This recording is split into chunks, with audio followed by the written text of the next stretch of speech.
ستحشا تحبابي تبتحي فرشا عريني سباستي عريني سباستي شجهم قنبل وعد ولد بيني قنبل نحمز هذا شجهم قنبل وعد ولد بيني قنبل نحمز هذا قنبل بيني شجهم قاحنا هذا قنبل شكعت بيني قنبل مش جنقطع لهذا وبس بعالكونغو ساني أبي أبلي أما مفرانس كوينوز عليلي بعالكونغو ساني أبي أبلي أما كالفرانس كوينوز عليلي بيني بعالكونغو ساني أبي أبلي أما كالفرانس كوينوز عليلي بيني بعالكونغو ساني أبي أبلي أما كالفرانس كوينوز عليلي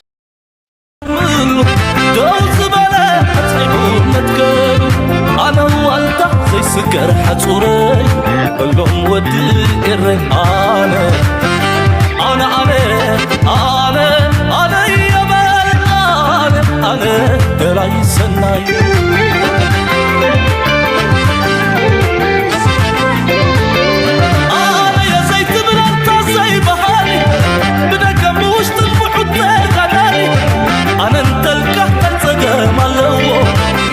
سخا سنف كويلو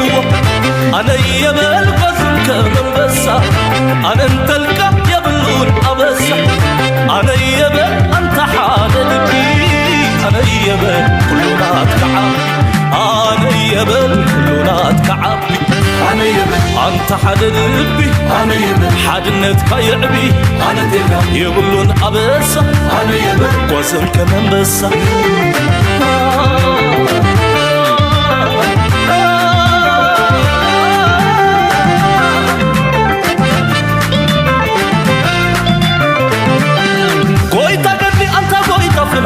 أنا تلك سايكون نتعنا زنق فتحي زغنعك خمقنا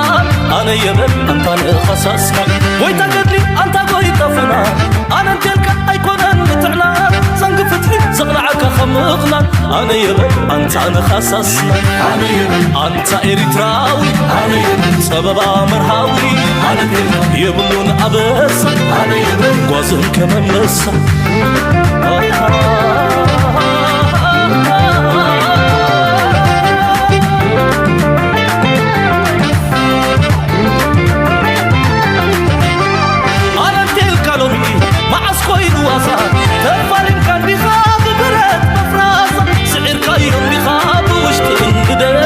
حقناتك عبي أنا بتحب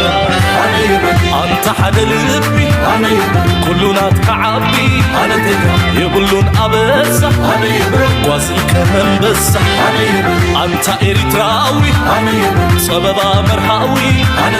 يقولون أبس أنا قاسي كمان بس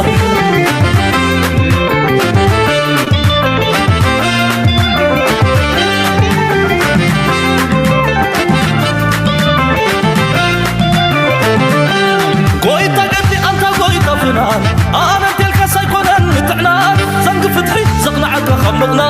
أنا يبل سلام تخطاتلتنا إذا شانل كما تكونوا تبوك تكونوا نايوتر مني وتيو لومي كاب نورمال نوح زبالي نزادر فيك أسمعكم سنهي بيكوز زادر فيزيا كلا كابتن أبز شانل بزوح بزي سمعكم ما درفي ناي رزن عالميا نبينيام أبس بس هو زلو درجة عود ما نحجي أبشكلة هترادي كونس ناينوح تاريخ أو سرت غير كاتو يقول لها زي بينيام زبنا زلو حقوس وي بينيام فترة نازلو سمعت بينيام أبشكلة تاسلة تعودت رأي كونن السؤال لون ديجن نوح دحر بايتا سلا زلو تأخر ترغبو زنبرت مثلا خلات بدوتاتن كل نعنعو ندحري تمليسكا كل سبس ندحري أميتو سلا زريو زلو ترايو لذي يزبلو زلو إرترا أبز وانزي بينيام أبزل على رأسنا هجراونتن فقرنا هجرن فقرنا حزبنا جيرونالو تارجان كل سبب ما أبحر عين السمع تمشي ولا كنا بالنخل عندما يهبو مرقاك وبقول بس هواي مرقوا جناون ቢንያም ኣብዚ እዋን እዚ ቀጠልያ ማልዩ ሙሉእ ብምሉእ ዝወስደሉ ግዜ እዩ ዘሎ ሚድያታት ብዛዕባኡ ዝብሎ ዘሎ ክንርኢና እዛ ደርፊ ግን ፕሊዝ ኣለና ሬከርድ ሰላትኩም ኬትኩም ረኣይዋ ከመይ ዝበለት ደርፊ ብዙሕ ሰብ ኣይረኣያ ዓመት ጌራስ ትሕቲ ሚልዮን ሰብ ቪው ገይርዋ ሓደ ግዜ ሲ ንጥዑይ ስራሕ ዘይነተባብዕ ሰባት ኮይኑ ይስምዓኒ ከምኡ ባህርስ ይረኣየና ፍኮርስ እቲ ዩቱብን ኣለዎ እንዲ ሓደ ግዜ ነቲ ስራሕቲ ኣብቲ መጀመርያ ፅቡቅ ሪያክሽን ምስ ገበረ ብጡዕ ኤክስፖዝ ገብሮሞ ቫይራል ከም ዝኾኑ ገብሮ በቲ ካልእ ድማ እዚኣ ፍሊት ስራሕ ናይ ረዘን ዓለም እያ ነይራ ናይ ብሓቂ ብዙሕ ሰብ ክሰምዓ ዝግብኦ እዩ ኣብዚ ቻነለይ እኳ ብዙሕ ግዜ ይጥቀመላ ሪኣክት ዝገበሩላ ስለዚ ኬትኩም ረኣይዋ ምክንያቱ ፅቡቅ ስራሕ ከነተባብዕ ክንክእል ኣለና ረዘን ዓለም ድማ በዚ ኣጋጣሚ ከመስግኖ ይደሊ ንመለስና ቢኒ ዝገብሮ ዘሎ ዓወታት መዐቀንን መስፈርን ስለ ዝሰኣና ኣሉ በቃ እቶም ተመጉሱን ትገጥሙን ትደርፉን ናባኹም ገዲፍና ኣለና ኣይሓመቕኩምን ድማ በብወገንኩም ኩሉ ዘድሊ ንዑን ቢንያም ከተባብዕ ዘغላበይ እኳ ከይሰምዖት ምስቲ ዘሎ ኩነታት ብርቱዕ ዝኾነ ውድድር ስለ ዘለዎን ዝነበሮን ሕጂ መጀመርያ ቢኒ እንትገብሮ ኢንተርቪው ድሕሪ ዓወቱ ክንሪኦ ክንፍትን ኢና ኣብዛ ኢንተርቪው እዚኣ ብፍሉይ ዝተፈላለዩ ነጥብታት ተንኪፍሎ ኣብ ካልእ ግዜ ዘይዛረበሎም ነገራት ማለት እዩ ስለዚ እንታይ ማለት እዮም ዝኾኑ ንዓታቶም እውን ክንርኢ ክንፍትን ኢና ደቂ ጋንቱ ዝበልዎ እውን ክንርኢ ኢና መጀመርያ ግን ካልእ ዜና እውን ኣለኒ ኣብ ጎረቤትና ዘጋጥም ዘሎ ንግረ መንገደይ ግድን ክንሕብሮ ክንፈልጦ ዘለና ስለዝኾነ ንሱ እውን ክንርኢ ኢና ግን መጀመርያ ንዓወት ናይ ቢኒ እቶም ሚድያታት እንታይ ይብልዎ ኣለዎ እስከቦን ይጀምር Of course, keeping a little bit of an eye on the sprinters finishing today's stage. Here then is Biniam Girmay getting his ride into Paris, shall we say. This is his champagne moment. This is the moment for the photographs to be hung on the wall for him to celebrate with his team. He won't get his final sprint to the Champs-Elysees. Sometimes ዝብል ዘለው ቢኒ ናይ ቀጠልያ ማልያ ስለ ዝወሰዳ ብወግዒ እቲ ቀደም ኣብ ኖርማል ቱር ዲ ፍራንስ ማለት እዩ ኣብ ፓሪስ ታናይ መወዳእታ 11 ስቴጅ ኣብ ፓሪስ እያ ትግበር ነይራ ኣብቲ ፓሪስ ድማ ብጋንታታት ወቂቦም መፅኦም ከምዛ ሕጂ ቢንያምን ደቂ ጋንቱ ተተሓሒዞሞ ዝኸዱ ፀንሑ ዝረኣናያ እዚኣ እዛ ስታይል እዚኣ በዚኣ እዮም ዝውድእዋ ነይሮም ብብሎም እቶም ጋንታ ተሓቋቂፎም ከምዚ ኢሎም መፅኦም እዮም ዝውድእዎ ነይሮም ሕጂ ግን ናይ መወዳእታ ውድድር 11 ስቴጅ ሎሚ ትግበር ማለት እዩ ክሮኖሜትር ስለ ዝኾነት ብዛዕባ ድሕሪ ክዛረብ እየ ስለዚ በበይኖም ስለ ዝውድኡ ብከምዚ ዓይነት ቲም ስፒሪት ክውድኡ ኣይክእሉን እዮም በቲ ኮይኑ በቲ ግን ቢንያም ብፍሉይ ክዝከር ዝኽእል ታሪክ ገዲፉ እዩ ኣብ ቱር ዲ ፍራንስ 24 ወዲኡ ዘሎ ስለዚ እዚ ብኩሎም ኪላታት ክዝረብ ከሎ ክንሰምዖ ኢና because this is another big milestone in sport in Africa. To the Champs-Elysees tomorrow, but that is not going to spoil his party. Winning the green jersey in another first at this Tour de France. A first green jersey to go to Eritrea and 3 stage wins to pack into the suitcase to boot. What a superstar he has been in this race, Danny. So in terms of the Biniam, ዝበፅሖ ደረጃ ዓወት ብፍሉይ ዝግለጽ ምዃኑ እንታይ ዝብል ዘሎ ቀጠልያ ማልያ ወሲዱ 3 ስቴጅ ዊንስ ቀዳማይ ጥራይ 2 ግዜ ድማ ካልኣይ ወፂኡ ስለዚ ኣብዛ ቱር ዲ ፍራንስ እየ ዝብለኩም ብጀካ እቲ ዩኤኢ ኤሚሬትስ ብመንገዲ ሓደ ተፃዋታይ ንሱ ድማ ፖጋቻ ዝገበሮት ዘይኮይኑ ነዚ ቱር ዲ ፍራንስ ዝለዓለ መቐረት ዘውሃበን ዓወታት ከም ዘስተማቐርቲ ውድድር ዝገበረን ቢንያም እዩ there is no discussion for it ናይ ፖጋቻ በንጻሩ ናይ መወዳእታ ዝተዓወታ ኣብዚ ከምፃ ይክእል እምበር ፀርፈ ስዒብሉ ኣሎ ምክንያቱ ዝገብሮ ዘሎሲ ቶታሊ ዶሚኔት ገይርዎ ኢሎም ገለቶም ፋንስ ኣንጻሩ ተንፅኦም ኣለዉ ናይ ቢንያም ግን ኩሉ ሰብ ብፍቕሪ ብሓጎስ ሰለብሬት ዝገብሮ ዘሎ እዩ ምክንያቱ ኤቭሪ ዊን ናይ ቢንያም ባትል ኣንደርዶግ ኮይኑ ክዕወት ኣይኮነን እናተባህለ ጥራይ ስለ ዝዕወት ዘሎ ብፍሉይ እዩ ደጋፍ ረኪቡ ዘሎ ቢንያም ስለዚ ክልተ ሳቶም እዮም ነቲ ዝለዓለ ዓወታት ተመዝጊቦም ግን እታ ዝወሓደት ባጀት ዘለዋ ሓሩን ቢንያም ጠቕሳይ ዛረስ እዚኣ ከምዚ ዓይነት ዓወታት ክጎናፀፍ ከሎ እሞ ከዓ ኤቭሪ ዴይ ኣብቲ ናይ ቀጠልያ ፖዲዮም ኩሉ ግዜ ካብታ ቀጠልያ መጀመርያ ዝወስደ ዘላ ክሳብ ዝውዳእ መዓልታዊ ናይቲ ቀጠልያ ፖዲዮም እዛ ጋንታ እዚኣ ኢንተርማርሼ ትበሃል እታ ዝለዓለ ክብሪ ዝረኸበት እያ ኣብዚ ውድድር እዚ ክንብል ንኽእል ኢና ስለዚ ድሕሪ ዩኤኢ ኤሚሬትስ ማለት እዩ So this is a very special moment in Eritrea. ምክንያቱ ኣብ ነፍሲ ወከፍ ቢንያም ኣብ ስቴጅ ዘየበሉ ኤርትራ ቢንያም ግርማይ ኤርትራ ትጥቀስ ነይራ ስለዚ ኤርትራ has got a lot of opportunity በዚ አጋጣሚ ናይ ቢንያም He's been exceptional in this tour. He's exceeded all He's exceeded all expectations, himself included, to win 3 stages and the green jersey. is just remarkable. And I'm so glad he got to have that moment there with 3 of his teammates across the line, with 1 stage to go, of course. But he'll be going home a happy man. Because we've been talking about the battle at the front of the race, but the battle for the lads at He's going a happy man. Yes, indeed, he's going a happy and proud man. ሓደ ጋዜጠኛ ናይ ዩሮስፖርት ድዩ ናይ ኣብ ጣልያን እዩ say it loud, say it proud ኢልዋዩ Eritrea is the winner, Binyam is the winner. ስለዚ we are very happy, we are very proud ናይ ቢንያም ዝገበሮ ንዓና እቲ ዝዓበየ ዓወት ናይ ኣብ ብሽክሌታ ናይ ኤርትራ ኣብ ታሪክ ብሽክሌታ ናይ ኤርትራ ኣብ ታሪክ ብሽክሌታ ናይ ኣፍሪካ ኣብ ታሪክ ብሽክሌታ ናይ ጸሊም ሕብሪ ቀዳማይን ልዕሊ ኩሉን እዩ ቢንያም በፅሕዎ ዘሎ ደረጃ ምናልባት ኣቃሊሎም ዝርእይዎ ሰባት ክትርእዩ ትኽእሉ ኢኹም ቢንያም በፅሕዎ ዘሎ ደረጃ ኣብ ደረጃ ኮንቲነንት ናይ ኣፍሪካ you name me ኣፍሪካዊ ብምንታይ እዩ ዝፍለጥ እንታይ እዩ ዝወዳደር ኣፍሪካዊ ተርዲኦም ኣሎ ብጉያ እዩ ዝወዳደር ኣካላቱ ጥራይ ዝጥቀም ተርዲኦም ኣሎ ዝላ ድዩ ጉያ ድዩ ፊዚካል ነገር ፊዚካል ኣካላቱ ዝጥቀመሉ ውድድር ኣብ ጥራይ ዝዕወት እዚ ከዓ ፅቡቕ ስእሊ ይኮነና ኣፍሪካ ተርዲኦም ኣሎ ጸለምቲ ድሑራት እዮም ኣይተማሃሩን ከምዚ ክብሉና ከለዉ ኩሉ ግዜ ክንርዳእ ክንክእል ኣለና ስለምንታይ ኣብቲ ንሳቶም ዕውታት ኢና ንሕና ኢና ንመርሖ ኣብ ዝብልዎ ንሕና ክንመርሕ ስለዘይንርአ ዘለና እዩ ስለዚ ቢንያም ኣብቲ ውድድር ብኤሮጳውያን ዝፀዓዱ ንሕናቶም ዝሰልጠና ኢና ዝብልዎ ኤስያውያን እውን ዘይክእልዎ ዓረብ እውን ዘይክእልዎ ተርዲኦም ኣለኹም ቻይናውያን እውን ዘይወዳደርዎ ጃፓናውያን እውን ዘይወዳደርዎ ዘለው ውድድር ብሽክሌታ ኩሉ እዮም ዝጥቀሙ ጃፓን ብብዝሒ ብሽክሌታ ዝጥቀሙ ኮርያ ብሽክሌታ ዝጥቀሙ እዮም ኣብቲ ውድድር ግን የለውን ስለዚ ኣፍሪካ ኤርትራ ኣብዚ ውድድር ዩሮፒያንስ ካቶም ሱፕሪማሲ ወይ ከዓ ንሕና ኢና ልዕሊ ኩሉ ዝብል ሜንታሊቲ ወላ ኣሜሪካ ዘለዎ ሰም እንዲኦም ስለዚ ነዚኣቶም እዩ ኣብ ባትል ናቶም ዝስዕሮም ዘሎ ስለዚ እቲ ኢሜጅ ናይ ኤርትራ ዝፈጥሮ ዘሎ ቅድሚ ሕጂ እውን ኢለኩም ነይረ ብብሽክሌታ ዝዕወት ክትርኢ ከለካ ቀዳማይ ርእስኻ እንታይ እዩ ኣበይ ኣብ ፅርግያ ዘይብሉ ብሽክሌታ ከመይ ገይሩ ይፅውር ፅርግያ ኣለዎ ማለት እዩ ስለዚ there is a question answer እዚ ሃገር እዚኣ ትሕተ ቅርፂ ኣለዋ ብሽክሌታ ተገይሩላ ኣሎ ፋይን እዚ ሓደ ነገር ኢልና ኣለና ብምቕፃል ክትከይድ ከለካ እዞም ህዝቢ እዚኦም ከመይ ገይሮም ብሽክሌታ ካበይ መፅኡ ብኸመይ መፅኡ ካልእ ከሎ ዶ ብዛዕባ ኤርትራ ኢንቨስቲጌት ንክገብሩ ዓበ ኣፍ ደገ እዩ ዝገብረሎም ዝጎይ እንድሕሪ ኮይኑ ግን እንታይ እዮም ዝብሉ ኦፍኮርስ ምዕቡል ዓዲ ይብሉን ቤት ትምህርቲ ርሑቕ ስለ ዝነበረ ዓቕሚ ስለ ዘይነበሮ ወላ ሓንቲ ስለ ዘይነበሮ ክጎይ ጥራይ እዩ ዝኽእል ብኸመይ ተዓዊት እዮም ዝብሉካ ስለዚ ናይ ቢንያም ዓወት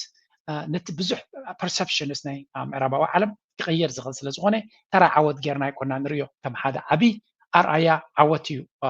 ኢና ንሪኦ ብዓይኒ ጸለምቲ ቢንያም ኮንትሮቨርሻል ክትኮነኩም እዚኣ ኣዛራቢት ክትከውን ትኽእል እያ ቢንያም ኢትዮጵያዊ ነይሩ እንተዝኸውን እዚ ሕጂ ብዛዕባ ሚድያ ብዛዕባ ቢንያም ዝብሎ ዘሎ 10 ዕስፍናቱ ክዛረቡ ምኽኣሉ ነይሩ ተርዲኦም ኣሎ ንኢትዮጵያ ኩሉ ግዜ ግሪን ፓስ ኩሉ ግዜ ብፅቡቅ ክረቕሖ እዮም ዝደልዩ ወላ ፍሽሽ እናኣተዋ ከሎ ሰላም ከም ዘለዋ ገይሮም እዮም ዝገልፁ ፖለቲካል እዩ እዚ ስፖርት እዚ ፖለቲካል እዩ ኤርትራ ሽማ ብፅቡቅ ከይለዓል ዝተማሓለ ስለ ዝኾነ ኣብቲ ሜይንስትሪም ሚድያ ነዚ ናይ ቢንያም ልዕሊ ዓቕሞም ስለ ዝኾነ ጥራይ ቫይራል ስለ ዝኾነ ጥራይ እዮም ዝዛረብሉ ዘለዉ እምበር ክዛረብሉ ቢንያም ክብሉ ከለዉ ኤርትራ ብዙሕ ግዜ ክረቕዑ ኣይደልን እዮም ድም ኣሎ ስለዚ ከምዚ እንተዝኸውን ነይሩ እንታይ ብገብሩ ከይዶም ብዙሕ ብዛዕባ ኤርትራውያን ኢንተርቪው ክገብሩ ገለገለ ብረኣኻዮም ግን ከምኡ ይኮነን እስቲ ኣብ ቢንያም ጥራይ ምስታግ ገይሮም ዘለዉ ንቢንያም ጥራይ ንበይኑ እዚ ከዓ ዕላማ እዩ ኤርትራ ክብሪ ንኸይትረክብ ብኤርትራ ንኸይዝረብ ዝግበር ታክቲክ እዩ እዚ ተርዲኦም ኣሎ ስለዚ ኣገይን ምስ ግዜ ክቕየር ከም ዝኽእል ንፈልጥ ኣለና ግን ክሳዕ ክንደይ እቲ ናይ ቢንያም ዓወት ዛደርፊ ናይ ወዲ ዓለም ናይ ረዘን ዓለም ኣምፅልኩም ዝነበርኩ ንዑ ስለ ትገልፅ እያ ድሕሪት ስለ ትመልሰካ እቲ ኩነታት ናይ ቢንያም ዓወት ንሪኦ ዘለና ፍሮም ናቲንግ ዝመፀ ኣይኮነን there's a lot of history behind it ብዙሕ ታሪክ ዘለዎ ብዙሕ ድሕሪት ክመልሰካ ዝኽእል ስምዒት ስለ ዘለና እምበር ቢንያም ብሽክሌታ ስለተዓወተ that's a big deal but not really big deal ተሸለል ኢልካ ክትከይድ ትኽእል ኢኻ but there is a history behind it ተፅዕኖ ኣብ ልዕሊ እቲ ህዝቢ ዝነበረ ቢንያም ካብ ኤርትራ ይበቑ ኢሉ ዓብዩ ኣብ ኤርትራ ዝነበረ ህዝቢ ክሳዕ ክንደይ ብድሆታት ኣጋጢምዎ ነይሩ ብኩሉ መንገዲ እዚ ሃገር ልቹ የብላን ልቹ እኮ የለን ኣብቲ ዓዲ ዋይ ስለምንታይ ልቹ ዘየለ ሲምፕል ሕቶ ካሓተ ዘይክል ሕብረተሰብ ተቃዋሚ ዘሎ ስለምንታይ ልቹ ዘየለ እቲ ዓዲ ዋይ እንታይ እዩ ፀገም ልቹ ክህሉ ዘይከኣለ ከምዚ እኮ ይብላ ስለምንታይ ሲምፕል ሕቶ መልሲ ተደሊኻ ኩሉ ግዜ ስለምንታይ ክትሕታ ኣለካ ዋይ ዝብል ሰብ መልሲ ዝረክብ እቶም ሚድያ ውራይ ኢሎም እዮም ከምኡ ዝገብሩ ነታ ዋይ ንሶም ስለ ዝፈጠርዋ ይሓብዋ እዮም ተርዲኦም ኣለኹም ሃገር ከምዚ ኮይኑ ቁጠባ ክሪፕልት ኮይኑ ገለመለ ስለምንታይ what happened ቀደም ከምኡ ነይራ ድያ ኮይና ስለምንታይ ከምኡ ኮይና እገዳ ወላ ሓንቲ ክትገብር ከምዘይ ትኽእል ጌርካ ስለዚ ዓፅኻያ ጥራይ the same ኣብ ልዕሊ ኤርትራ ዘውረድካ እገዳ ኣብ ኢትዮጵያ ግበራ ውሽጢ ሶም እታ ሃገር ፈሪሳ ኣላ ሶምን እየ ድብለኩም ኣብ ልዕሊ ኤርትራ ዝነበረ ነዳዲ ጠጠው ብል ኣሎ they cannot survive maybe ሶምን እኳ ውሕደ ወርሒ ልዕሊ ወርሒ ክፀንሑ ይምኽኣሉ ስለምንታይ እቲ ህዝቢ ከም ናይ ኤርትራ ክፅመም ስለ ዘይክእል ኤርትራ ግን መዋእሉ ምስ ተጨፍጨፈ ስለ ዝኾነ ናይ ምፅማን ባህሪ ኣለዎ ረዚልየንስ ኣለዎ ረዚልየንት ስለ ዝኾነ ቢንያም ከዓ ምልክት ናይ ረዚልየንስ እዩ ናይ 21 መዓልቲ ብድሆ ምስታ ዝበለፀት ጋንታ ደይኮነ ብዙሕ ፀገማት እናገጠሞ ከሎ ቅድሚ ስለ ዝመፀ ምልክት ናይ ረዚልየንስ ስለ ዝኾነ ብኸመይ ኢና ንቢንያም ዝያዳ ክነኽሮ ኽኢልና ናይ ቢንያም ዓወት ድማ ንብዙሓት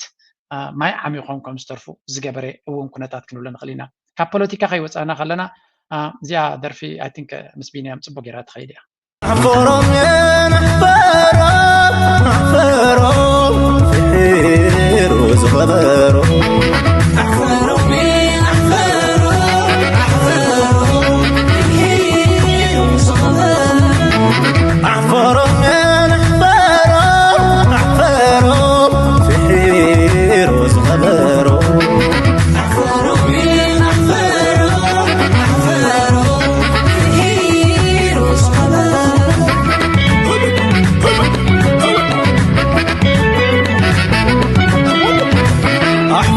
ويتا سماياتو ويتا مدر بحرو أبي شميم كيوم نطم زفكرو أحفرهم سلام قديد كابرهان زولعكا عدن صلاحتها أحفرهم كم سمكا أحفرهم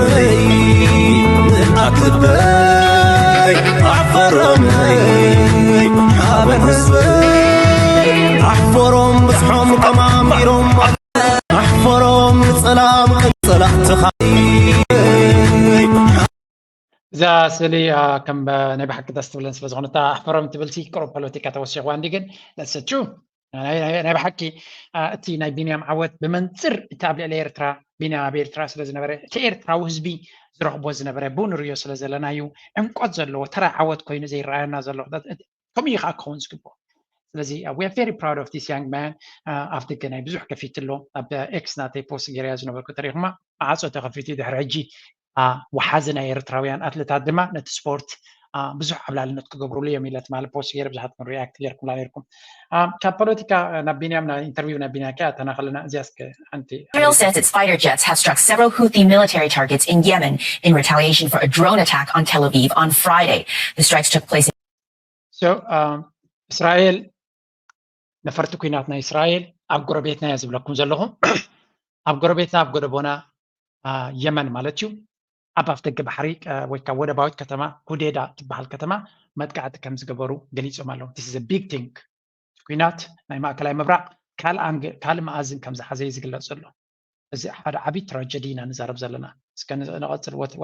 On Friday, the strikes took place in Yemen's Red Sea port city of Hodeidah. According to Yemeni television, controlled by Houthi rebels, several people were killed and the jets targeted civilian, oil and diesel storage facilities. The strikes come after a drone attack by Yemen's Houthi rebels on Friday, as mentioned, which killed one person and injured 4 others. Let's cross over to our... So, أبزن ريو زلنا أتي ودباو كتما ناين داد بوتا كم استحرمن بالتعم برتع زخونة حوي كابتي نتاوي كابتي زتوكل سلبوتا كم زواتن فيديو أبي أكسام كلر يوم تخوني وما بزكم زو نشانل ليش جرس لزخونة وريسا شفينه زريكم زلوا مبزحت زيناتات كم يزقبر زلوا يتحزلنا تزقم يوتيوب ويدليتهم كبر لهم ويعدهم قد فلهم سلزخونة أكسب كلام أمر سزن ركب بتناتهم حقهم كده لنا ترزي كم زري وزلهم يمن بوقي كوينات مس إسرائيل تجميرو لمالتين نوهيو كزر بلو جميرو by the way ناي حوتي درون أب يمن تقصوا أبوشتي وده بايت كتما إيلات بحالنا إسرائيل أب كتما حريمة هذا سبدي قتيلا بزحنا تاوي حبا حاول كم استجبره هذا عبي حتى زل عليزي كم يجيرو ناي حوتي درون زخول كيلومترات كيدو ومخانة ايرون دومز بحر رادارات ناي امريكان اسرائيل تحسو اما اكل كتما كهرم كيلو ناي بحق زقرم ازار ابو خينيرو كم قبر مال سنه تدما حج اسرائيل امريكا حق ذاتها يزبال زلو امريكا ايد كم زلو بزمت قعتي يزبال زلو سلازي تم حوت دما جبر مالسي كنبينا نايزي جبر مالسي كنسددي ناي بلو هاينا نرزلنا قربيتنا بمعراب بسمين بمعرابنا يرترا من دوبنا سودان تايخونا له هيك أصل له سودان أبكينات حد أنا بزر ريبورت زي قبل لكم زلونا بينيام سلز عزز ند عمبر نا كوداينا سودان سلز تطوس لزبلا يكون ولا حنت تستغير يلن still burning هيك أصل يا زلت هاجر Sudan is really in deep trouble بدبوبنا انت له ኢትዮጵያ ኩነታቱ ስለ ዝተረጋገየ ኮና ሪፖርት ገብረ ዘለና ናይ ኤርትራ ናይ ቢንያም ስለ ዝዓዘዘናይ ኣብ ኢትዮጵያ ዘሎ ኩነታት ከም ዘሎ እዩ ዘሎ ናይ ኣምሓራ ከም ዕግርግር ገብሩ ኣብ ትግራይ ለንቀናይ ትማል ጥራይ ዝረኣኹ ናይ ትግራይ ምስ ሓደ ፖለቲከኛ ናይ ኣየርላንድ ስለ ዝተራኸበ ካብቶም ቶም ናይ ዓቢ ፕሮፓጋንዲስትስ እንታዮም እዚኦም ሃገር ከም ሃገር ኣክት ክገብሩ ዝደልዩ ፎሬን ፖሊሲ እኮ መንግስቲ ፈደራል እዩ ዝገብሮ እዚ ካልእ ነገር ይገብሩ ከም ዘለዉ ስለዚ ኣብ መንጎ ህወሓትን ኣብ መንጎ እቶም ናይ ፕሮፓጋንዳ ዝገብሩ ናይ ኣብን ምርድዳእ ከም ዘየለ ዘርኢ ኩነታት ኣሎ እቲ ናይ ኣምሓራን ኦሮሞን ከም ዘለዎ ክደፍዎ ኬንያ ኩነታት ከመይ ኢሉ ይቕፅል ኣሎ ሶማልያ ኣብ ውሽጦም ዘሎ ፀገም መዓት ይኩዳ ኣይክእልኒ እቲ ኤችኤስኤም እቲ ሼክ ሓሰን ማሕሙድ ፕሬዚደንት ዘሎ ንዓለይቱ ብረት ሂብዎም ዶ ገለዶ ተባሂሉ መዓት ዕግርግር እዩ ዘሎ መዓት ሓሸውያ እዩ ዘሎ ጅቡቲ ንባዕሎም ምስ ሶማሊላንድ ኣብ ምፍታት እዮም ዘለዉ ምስቲ ናይ ሶማሊላንድ ምስ ኢትዮጵያ ዝግበረቱ ስለዚ ተዋሓጠሎም ስለዚ ኤቭሪዌር ኣብ ዞባና ዘይርቃት ንርኢ ኣለና ናብ ኩናት ክኸይድ ዝኽእል ተራር ዘይርቃት ኣይኮነን ናብ ኩናት ክቕየር ዝኽእል ኣብ ገሊኡ ኩናት ኣሎ እቲ ኩናት ድማ ናብ ዝለዓለ ክኸይድ ከም ዝኽእል ዘርኢና ንርኢ ዘለና ኣብዚ ኩሉ ድማ ሰላም ዘሎ ሃገር ኤርትራ እያ ዘላ ናይ ጎረባብትና ውግእ ንዓና ሰላም ይፈጥረልና ይብል የለኹም ናይ ጎረባብትና ሰላም ልዕሊ ማንም እየ ዝደልዩ ኣነ ሰላም እየ ዝደሊ ኣብቲ ዞባቲ ኤርትራ ክትምዕብል ሰላም ስለ ዘድሊ እንተኾነ እዞም ኩለን ሃገራት እዚኣተን ውሽጣዊ ፀገመን ብመንገዲ ናይ ኤርትራ ክፈትሖ ዝደልያ ዝነበራ እየን ኣሜሪካ ክትፈትዎም ተደልያ ናይ ኤርትራ እዮም ዝዕምፁላ ነይሮም ሱዳን ተበልካ ዑመር አልበሽር ኩሉ ግዜ ኣጀንዳ ናይ ኣሜሪካ እዩ ነይሩ ኣነ ኣሜሪካ ከይቀትልዎ ንኤርትራ ክዓምፀልኩም እንታይ ክሕግዘኩም ይኽእል ዝብሎም ነይሩ ምክንያቱ ኤርትራ ብዙ ፀገም እዩ ዘጋጥማ ነይሩ ብመንገዲ ሱዳን ኢትዮጵያ ኢና ንፈልጦ ኢና ህወሓት ትገብራ ዝነበረ መግለፂ ድልዮኒ ካብ ታሪካ ኢትዮጵያ ኩሉ ግዜ ንኤርትራ ነጥፋእታ መሰራሕት እያ እዚ ካብ ኢትዮጵያ ዝመፅእ ነገር ከገርመካ የብሉን የመን ምን እንትኾነኩም ሓላይ ናይ ኤርትራ ኣይኮነን ነይሩ እዚ ሕጂ ዘሎ ሓይሊ ግን ባዕሉ ተጨቁኑ ዝነበረ ትሑቲ ስለዚ እንታይ ዓይነት መርገፂ ክህልዎ ይኽእል ኣይንፈልጥን ናይ ኤርትራን የመንን ግን እዚ ሕቲ ናይ ኤርትራን ግን ተመሳሳሊ መርገፂ እዩ ዘለዎን ስለዚ ምስ ኤርትራ ፀገም የብሎምን ብሓፈሻ እቲ ዞባቲ ኣብ ሓደገኛ ኩነታት ኣብ ዝኸደሉ ዘሎ ኤርትራ ብክልተ ግራ ደው ኢላ ዘላ ናይ ሰላም ተስፋ ድማ ተተንፍስ ዘላ ስለዚ ኩሉ ገግዝ እዩ ኣለዎ እዚኦም ኩሎም ንሕና ህዝቢ ኤርትራ ክሳቀ ከሎ እንጆይ ይገብርዎ ነይሮም ሕጂ እውን እንጆይ ክገብርዎ ፀገም የብላን ግን እቲ ፀገም ናብ ኤርትራ ከሰጋግርዎ ዝፍትኑ ዝነበሩ ንዕዖም በልዕዎም ሱዳን ጉዳዮም ክንዲ ዝፈትሑ ንኤርትራ ኩሉ ግዜ ሽግር ክፈጥሩ ይፍትኑ ነይሮም ኣብ ነፍሶም ተገምጢልዎም ሎሚ ኢትዮጵያ ጉዳዮም ክንዲ ዝፈትሑ ናይ ኤርትራ ክገብሩ ኣብ ነፍሶም ተገምጢልዎም ኩላቶም ከምኡ ይኮይንዎም ዘሎ ስለዚ ኤርትራ እታ እንኮ ኣብ ዝቃፀል ዘሎ ቦታ ብሰላም ክትቀፅል ዝኽኣለት ዘላ ሃገር እያ ኣይሆፕ እዚ ናይ የመን ጉዳይ ገለ መዕለቢ ክርከቦ ምክንያቱ ንዓና ብቐሊሉ ክፀለወና ዝኽእል ስለ ዝኾነ የመን ጠቕላላ ነቲ ቀይ ባሕሪ ተቆፃፂሮሞ ጥራይ ሕቲ እዚ ነቲ ቀይ ባሕሪ ተቆፃፂሮሞ ጥራይ ዘይኮኑ ስኪኑ ሓሊፎም እንታይ ይገብርሎም ኣብ እስራኤል ከጥቅዑ ዝኽእል ኣፅዋር ሒዞም ኣሎ ንእስራኤል ምዝ ኩሉ ሶፊስቲኬትድ ኣፅዋር ናቶም እዚ ኩሉ ካ ንመኒ ጉድ ኒውስ ንኢራን ኩሉ ኣፅዋራታ ኣብ እስራኤል ክኣቱ ከም ዝኽእል ቴስት ገይራ ኣላ ኣብዚ እዋን እዚ ብመንገዲ ሑዝብላ ኣፅዋራታ ኣትዩ ብመንገዲ እትዮም ሓማስ ኣፅዋራታ ንእስራኤል ሃሪሙ ሕጂ ድማ ብሑት ገይሩ ኣቱ ኣሎ ስለዚ ኢራን ነፍሲ ወከፍ ናታ ንኢራን ንእስራኤል ኣፅዋራታ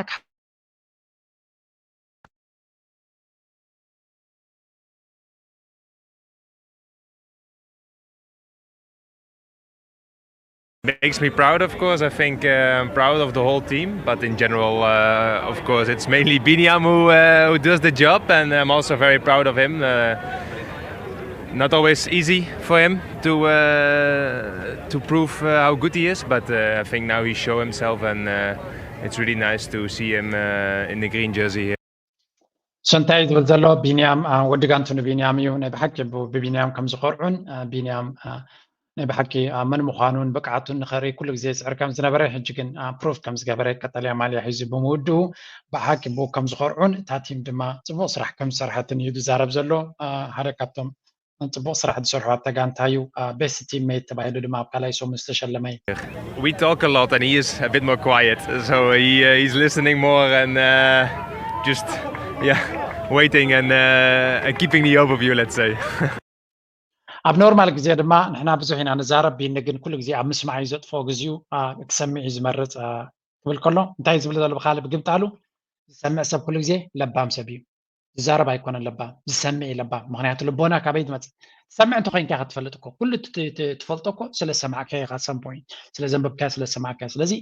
ይሰምዕ እዩ ክብላካ ከሎ ሰብ ለባም ሰብ ምዃኑ ጥራይ ትፈልጥ ኣለካ ስለዚ ቢንያም ዝበዝሐ ግዜኡ ኣብ ምስማዕ ከም ዘሕልፎ ኣብ ብዙሕ ከም ዘይዛረብ ኢሉ which is really good تزربا بسرعه بتكباري قبره سلو زلو تكباري يزارب لولو ኣብቲ መድረክ ዝወሃበሉ ግን ፅቡቅ ከም ዝዛረብ እውን ካልኦት ሚድያታት እውን ብዛዕባ ቢንያም ዝበልዎ እስኪ ሓንቲ እውን ኣብዚኣ ክውስኸልኩም ስለዚ እስከምና ትቅፅል ዚኣ Of course, I think I'm proud of the whole team, but in general. Observation is how poised and confident Girmay is now. He coming into Tour de France. Yes, he's won stages of the Giro, but he wasn't known as one of the top sprinters in the world. And if you watch him in the final kilometers, where he's just kind of chilling, 10 back with a K to go, 15, that just shows the confidence and the poise that he has right now. So እንታይ ዝብል ዘሎ ሓደ ካብቶም ዓበይቲ ኮሜንቴተርስ እዮም ቢንያም ዓወት ጥራይ ኣይኮነን ኣምፅኡ ዘሎ ኣብዚ ቱር ዲ ፍራንስ ይብል ኣሎ ገለ ዓይነት ኮንፊደንስ እውን ኣምፅኡ ከም ዘሎ ርግኣት ከም ዘሎ ኮንፊደንስ ከም ዘሎ እንታይ ዓይነት ኮንፊደንስ ማለት እዩ ኣብቲ ላስት ኪሎሜትር 1 ኪሎሜትር 1.5 ኪሎሜትር ክተርፍ ከሎ ቢንያም ኣብቲ ቀዳማይ ቦታ የለን ወይ ፅቡቅ ፖዚሽን ሒዙ የለን እዚ ከምዚ ኢሉ እናሃለወ ግን ተረጋጊኡ ይኸይድ ኢሉ ተረጋጊኡ ማለት ክጭነቕ እዩ ዝግብኦ ቦታ ስለዘይሓዘ ወይ ጋንታ ቦታ ተትሕዞ ስለዘየላ ግን ተረጋጊኡ ዝኸይድ እንታይ ማለት እዩ ዘይበላ ኣብዚ ቢንያም ኣብ ርእሱ ክዕወት ከም ዝኽእል ይፈልጥ እዩ ጥራይ ቦታ ጥራይ ክረክብ ኣለኒ ፖዚሽን ጥራይ ክህልወኒ እምበር ኣብቲ ፖዚሽን ተበፂሐ ክዕወተሎም ከም ዝኽእል ዝብል ሳይኮሎጂካል ኣብ ርእሱ ክዕወት ይኽእል እየ ዝብል ሜንታሊቲ ኣለዎ እዚ ኻ እቲ ዝዓበየ ክሰዓር ይኽእል እየ ክትል ተኮይንካ ኩሉ ግዜ ክትሰዓር ክዕወት ይኽእል እየ ዝብል ግን ብርቱዕ ስፖርተኛ ኩሉ ግዜ ዕወት ማለት ኣይኮነን ግን እቲ ሜንታሊቲ ኩም እንተለካ ደስዋይ ቢንያም ንፀጋምን የማን ዘይ እቲ ያስፐር ፊሊፕሰን ስፕሪንት ክገብር ከሎ ኩሉ ግዜ ንድሕሪት ይጥምት ቀልጢፉ ንድሕሪት ይጥምት ክዓፁ ወይ ገለ ክገብር ተቐድሙን እዮም ዝብል ኣብ ርእሱ ስለ ዘለዎ ቢንያም ግን ናብታ ላይኑ ጥራይ ይጥምት he does what he has to do ኩላታ ክገብራ ዝግባእ ክሳብታ ላስት ፊኒሽ ላይ መንገዲ ምድላይን ስፕሪንት ምግባርን እያ ስለዚ እንታይ ማለት እዩ he believes himself ኣብ ነፍሱ ተኣማሚን እዩ ስፕሪንት ዝገብር ደስዋይ ድማ ፊት ንፊት ክመፅእ ከሎ እቲ ያስፐር ፊሊፕሰን እንታይ ዝገብር የቋርፅ ክሳብ ላስት ኣብዘን ኢንተርሚዲየት ስፕሪንተር ኢኻ ክልቲኦም ማዕረ ኮይኖም ክወፁ ከለዉ ኣይገብርኒ ቢንያም ክቅድሞ ከም ዝኽእል ፈለየ ኣድቫንቴጅ ክህልዎ ክኽእል ኣለዎ ንቢንያም ክቅድሞ ወይ ቲሙ ፅቡቅ ጌራ ፈለያ ከተውፅላ ወይ ፖዚሽን ንክዓፁ ዕድል ክህልዎ ኣሎ ገለገለ ክህልዎ ኣሎ ስለዚ ፊሊፕሰን ማለት ከዓ ኣብቲ ስፖርት እቲ ዝበለፀ ስፕሪንተር ዘሎ እዩ ኣብዚ ግዜ እዚ እቲ ዝበለፀ ዝበሃል እዩ ቢንያም ድማ ኣብ ሰለስተ መድረክ ነቲ ዝበለፀ ስለዝሰዓረ the best sprinter او master sprinter ተባሂሉ እዩ ዘሎ ኣብዚ ዋን እቲ ዝበለፀ ስፕሪንተር ኣብ ዓለም ኣብዚ ዋን ቢንያም እዩ ዘሎ ሕጂ ምክንያቱ ብነጥቢ ኣብ ጎቦታት ብዝኣከበ ኣይኮነን ኣብ ስቴጅ ሰለስተ ግዜ ዝተዓወተ ከምኡ ድማ ነተን ዘድሊ ነጥቢ ሒዙ ክውድእ ዝኽኣለ እዩ ስለዚ this is historic ዓወት እዩ ቢንያም ብዛዕባ እዚ ዝበሎ ድማ ክንሰሜና ስለዚ ንቢንያም ብቐሊሉ ክስዕርዎ ከም ዘይክእሉ ብመንፅር ድማ ተደላይነት ናቱ ሰማይ ከም ዝደየበ እዩ and he just blew everybody away he's got the best guys there he didn't even really have a lead out there at the end I mean the guy is on fire he's got the momentum and like you said Lance it'd be hard to take that green jersey from him now my first so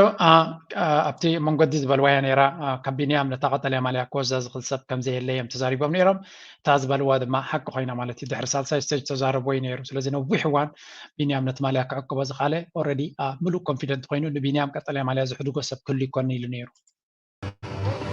Billy, we saw you cross that line with your teammates around you. I suppose there must have been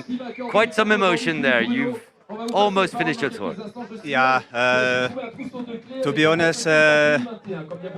from start of the tour, we have really such an incredible teammate, you know, all the staff and the team manager, the boss, I would say thank you. ቢንያም ሎሚ ምስ ደቂ ጋንታኻ ዓወትካ እናፀንበልካ ወዲኻ ከመይ ነይሩ ንዝበለ ሕቶ እቶም ቲም ናይ ብሓቂ ዝግብኦም ይትዓወት እዛ ቲም እዚኣ እዞም ስፖርተኛታት ምሳይ ዘለዉ ጥራይ ዘይኮነስ ዋላ እቶም ስታፍ ዘለዉ እቶም ማናጀራት ኩላቶም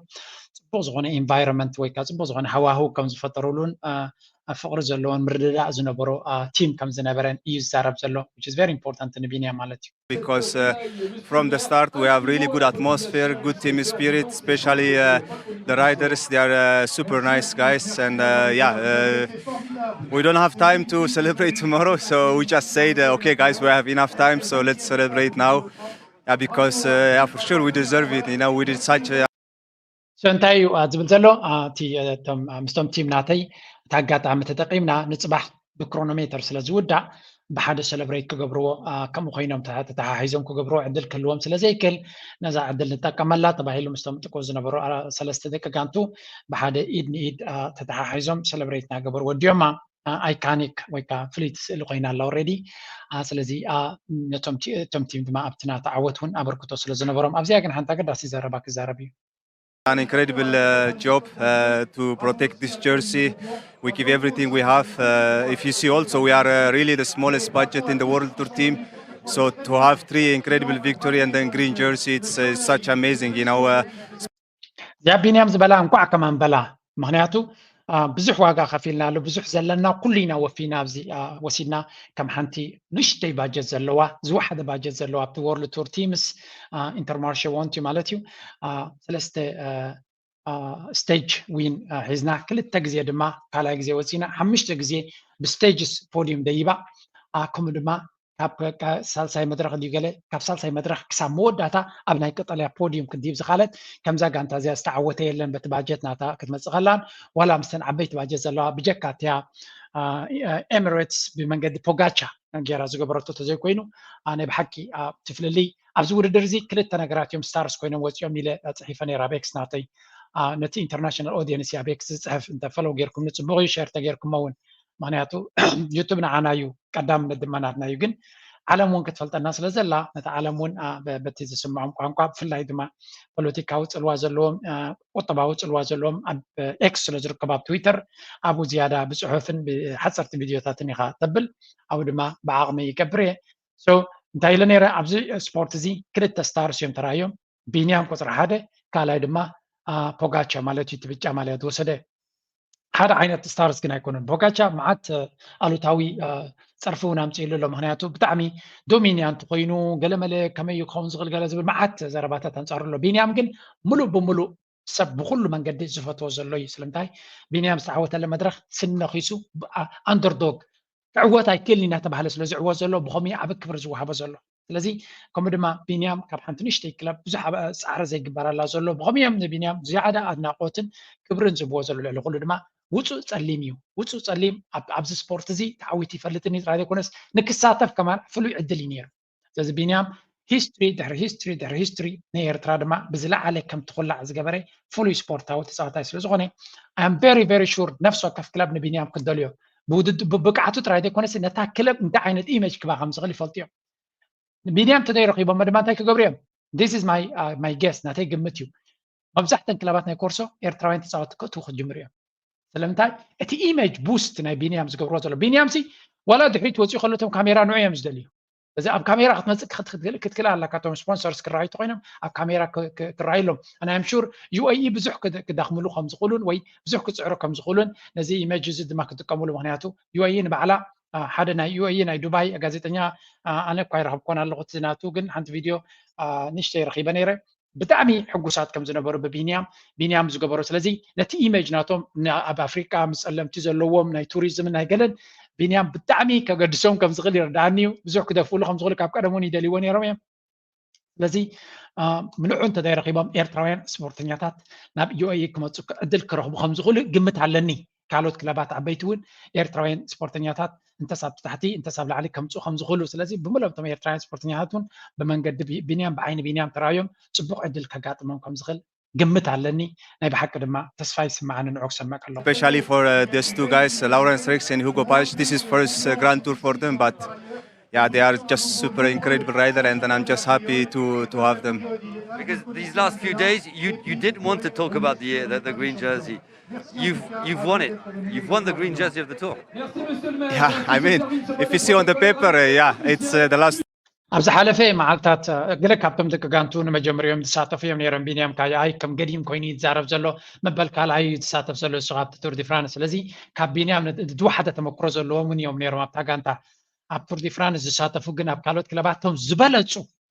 ዝለዓለ ተመክሮን ብቅዓትን ዘለዎም እዮም ዝሳተፉ ኢንተርማርሼ ግን ዝበቅዑ ናቶም ሶም ኮይኖም ስለተራእይዎም በዚኦም ክሳተፉ ክኢሎም ማለት እዩ በዚ ኮይኑ በቲ ናይ ቢንያም ዓወት ኣንፀባረቂ ዓወት ስለ ዝኾነ ለንቀና ኣብዘን ዝሓለፋ ክልተ ስተጃት ኣብ ዝሓለፋ ብዛዕባ እዛ ቀጠልያ ማልያ ትዛረብ ኣይነበርካ እንድሕሪ ምውዳእካ ማለት ኢልዎ ተራእዮ ቢንያም ድማ እቲ ውድድር ኣዝዩ ብርቱዕ ስለ ዝኾነ እዘን ዓቐበታት ድማ በዳህቲ ክኾና ስለ ዝኾና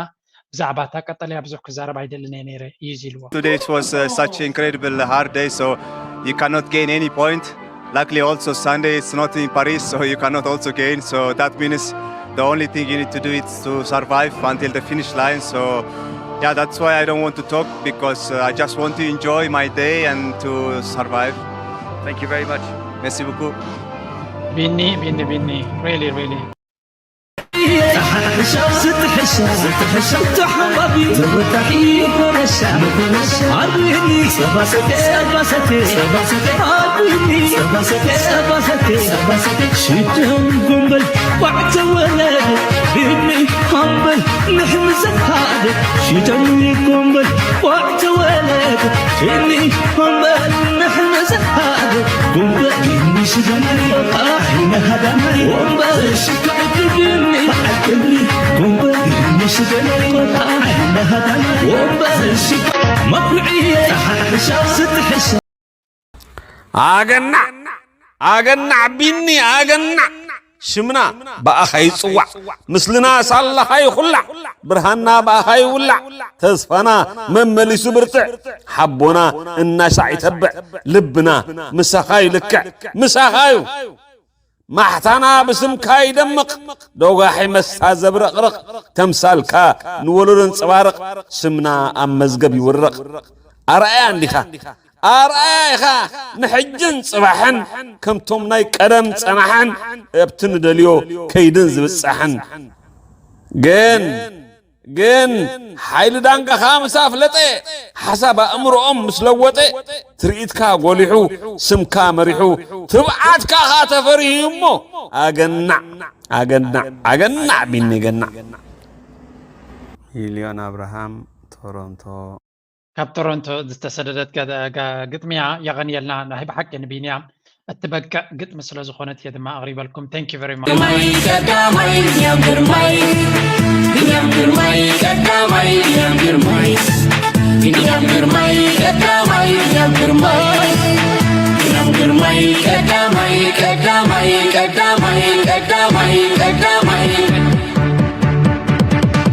أفي قلقوبة حسي عقزة نقدر الجايم كلهم ما يدوت سباس قبلهم عبن هاجر السفا سما يقينو زنها تعدي لا مارو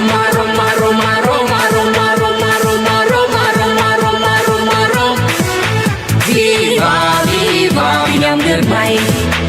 فيفا بحكي Oh, champion!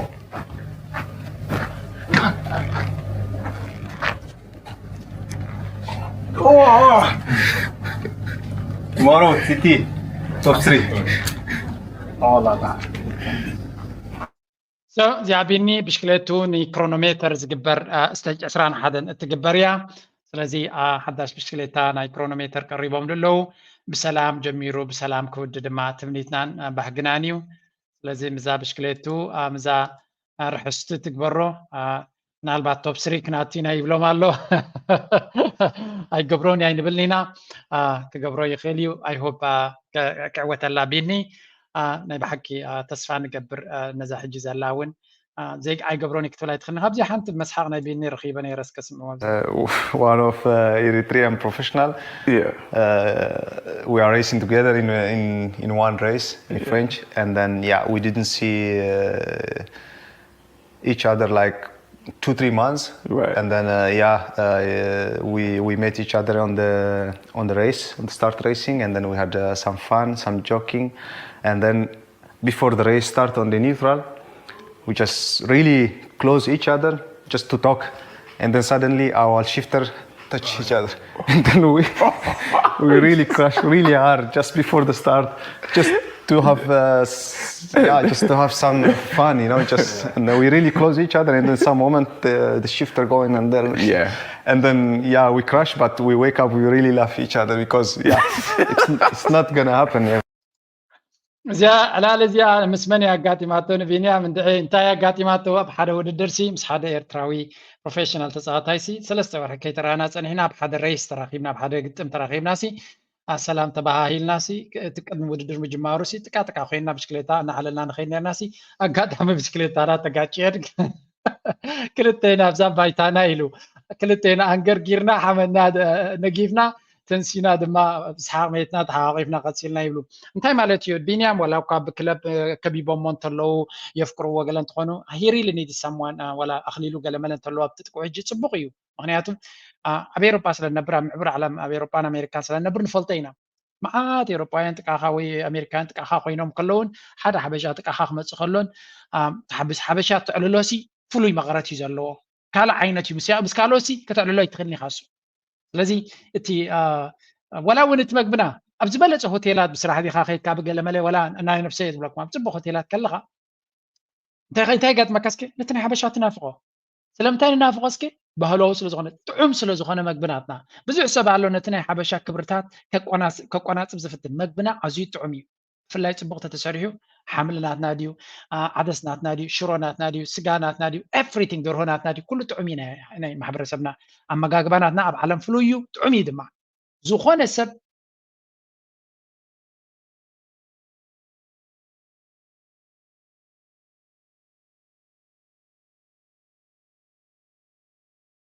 الجنتاي كبلكم إليه ناتنا نقر بتعمي تعم أنا نعبنا تابز جزاي أب جزاي زبلعو مقبي أب زخون يكون ريستوران تاب كتما خيده أب زي هذا ريستوران تدبلع كابو متعمل زبلية باللينا هوب مخلوكم كالو تكون معناته مقبنا أب جزانا تسرح أزيد تعميو لذي ريستوران تخيد كا هنقف كاب زينا بجزا كشاك ستقلق نبور نديو نحنا نغيد نفسه زي كن بزبلت أب جزاها تسرح تعنا زلوا مقبي كهون كله لذي نبينيامون ناي هوب بس جزيا حسيبامون حبشاكو كوديوم ولا قال لكم سولو بخياتو he deserves that as well زي سبزي كابير ترحجي متيو أبي أوروبا أب معبول عالم عمتها استغمت يكونن أوكي تغميتي أب كذا من قال وحده يقبرن بينيامون بحفشة he really مقبنا حبشا كنافق كم زغلن كنتاتنا حبشا كنافق كم زغلن يردها كايو هجو كاس بسار سلزخنا نجارات نقالوا لك خديم نتهم كالوت جن I can really feel أبتقوم تلقهم تم سبورتنيات حجز كم زديامون مردايا دليو كم بينيام مسكونة رايدي كونس أتحتوي درجة خلو ناي بحكي تي أبزس بزح سرح كسرح متخالة نتهم سبورتنيات كم تخلو دحرجي بفلاي أبنا بينيام درجة خيبة خلو كل سبب بزك علو كحجزهم كم زلو كزاورهم كم زلو كفلتهم كم زلو دقف كقبر لما هنياتو تدموزنا توم أب نورمال سبورتنيا بزح هيكونن بخمين ينبرو أنا بغربات الذي فلتك زارة بيكلني جن نفسه وقفنا زك على كن حجزهم دسب لني أما هنياتو زل عليه كبرن قرعة يمسؤولنا سلزلو نايلو معرفتي أبزن يهود بتاع تغطي زلا كرونومتر دما لايف كن قبركم في التنينا أب نبيني أمر ما بكل ما داعي كن حق زينا أنا مدة معلتيا بسلامة جميرو بسلامة وداعي نابلكو لايك قبرو سبورت قبرو ناتكم دقف دما حق زنزي channel نابلكو نايلو معرفتي أبزغ قد فكم يمزا سمع زيك من وزيك على قدر فني عالم رزنا قد فكم يم هنياتو مستكونة تاتناون سلا تخيل تستولني أنا أنا انتلقى تلتقى مالو مش لوسخة سنف كويلو أنا يبل بزنك من بسا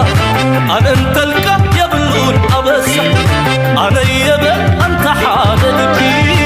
أنا يبل كلنا تكعب أنا يبل كلنا تكعب أنا يبل أنت حاددبي أنا يبل حادنتك يعبي أنا تلقى يبلون أبسا أنا يبل وزنك من بسا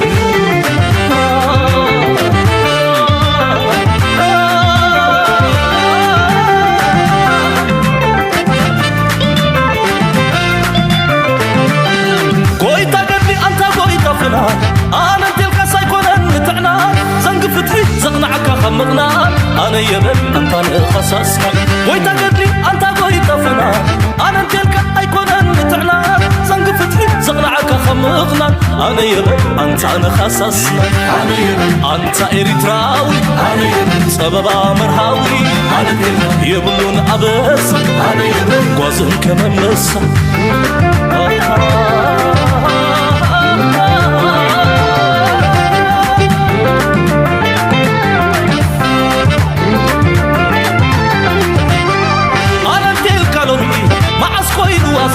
تفارن كان بخاب برد بفراسة سعر كايم بخاب واشتغل بدرجة حقنات كعبي أنا بتحقق أنت حد لبي كلنا كعبي أنا تلك يقولون أبسة وزن كمان بسة أنت إريتراوي سبب مرهاوي أنا تلك يقولون أبسة وزن كمان بسة